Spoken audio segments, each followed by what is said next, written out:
আমরা চেয়ারম্যান সাহেবের ভাতিজার বন্ধু, আমরা আসছি চেয়ারম্যান সাহেবের ভাতিজার সামনে নির্বাচনে দাঁড়াইবো। এই যে ফটো সেশন চলতেছে পোস্টারের জন্য। বন্ধু ভালো আছোস? আলহামদুলিল্লাহ। সামনে তো তোর নির্বাচন। আসলে সত্যের প্রতীক তো খুঁজে পাওয়া যায় না। আচ্ছা আচ্ছা আচ্ছা আচ্ছা। মানে যাকেই আপনি সাপোর্ট করবেন, এই খুদাইলে দেখবেন এর ভিতরেই পচা পাওয়া যায়। পয়সা পাওয়া যায় না। এখন আসলে কি মানে সত্য খুঁজে যদি আমরা পাই কোনোটা, তাহলে তার মন প্রাণ দিয়ে তার সাপোর্ট করব ইনশাআল্লাহ ইনশাআল্লাহ আমরা ইনশাআল্লাহ আশাবাদী। ইনশাআল্লাহ।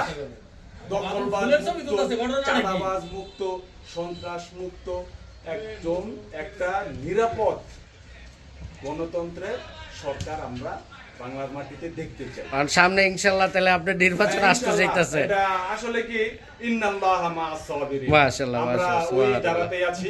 ইনশাআল্লাহ আল্লাহ যেটা আমাদের জন্য মঙ্গল হবে, আল্লাহ সেটাই কায়েম করবে ইনশাআল্লাহ। ইনশাআল্লাহ তাহলে আমরা সামনে ইনশাআল্লাহ আমরা আগাতে পারি, দেশ সুন্দরভাবে চলবে ইনশাআল্লাহ, আশা করতে পারি। ইনশাআল্লাহ, ওকে। ওকে।